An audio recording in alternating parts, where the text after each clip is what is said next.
In a small, quiet town nestled among rolling hills, there once stood two beautiful houses of worship.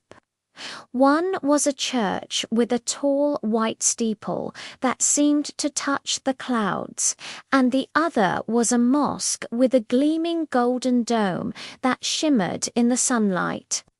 For generations, the people of the town, Christians and Muslims, had lived side by side in harmony. They shared festivals, broke bread together, and their children played in the same parks, their laughter echoing through the streets. But one day a shadow fell over the town. It didn't come from a storm cloud, but from whispers of fear and mistrust. Newcomers, driven by prejudice, began to sow seeds of division. They spoke of differences, not similarities. They pointed at the church and the mosque, not as symbols of faith, but as signs of separation. They are not like us. The whispers grew louder. We cannot trust them. Slowly, the harmony began to fracture. Old friends started avoiding each other's eyes in the market. A wall of silence grew between neighbors who once shared everything. The joyful sounds of the town were replaced by an uneasy quiet. The adults, caught in this web of suspicion, started pulling their children away from their friends. "Don't play with them anymore," they'd say, their voices heavy with a sadness they couldn't quite explain. The park, once a vibrant hub of life, became empty and desolate. The swings swayed silently in the wind, missing the weight of happy children. The children, however, didn't understand. They missed their friends. A little boy named Leo missed playing tag with his best friend Samira.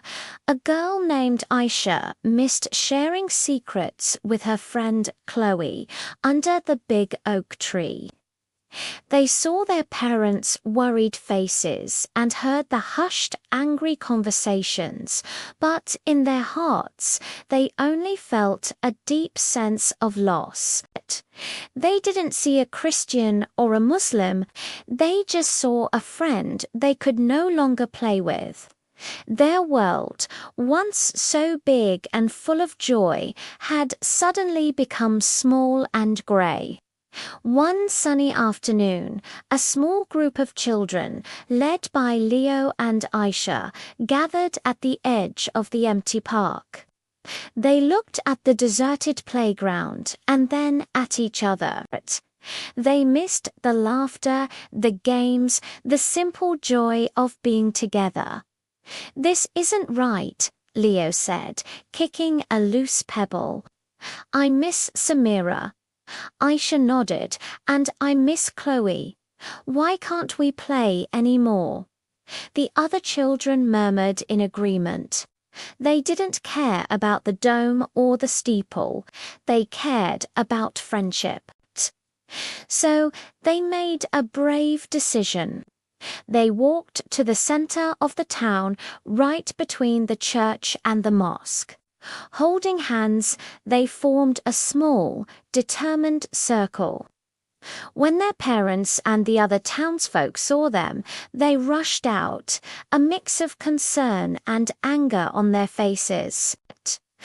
But before anyone could speak, the children began to chant, their voices clear and strong, cutting through the heavy silence.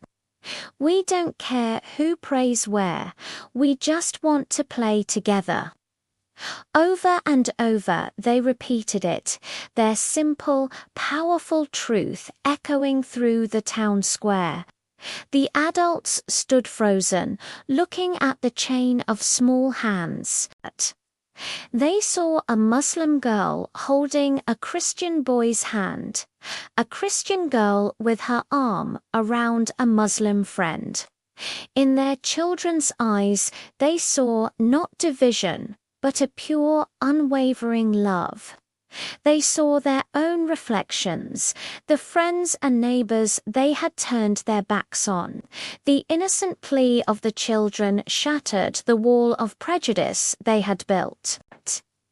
Tears welled up in their eyes as they realized how far they had strayed. And so the town began to heal. They learned that faith is a private journey, but community is a shared one. They learned that love, friendship, and kindness are the true pillars of any society. They vowed never again to let hatred and racism hide behind the sacred walls of religion. The park filled with laughter once more, and the town, stronger and more united than ever, became a beacon of hope, all thanks to the wisdom of its children. Thanks for watching, and remember to spread kindness.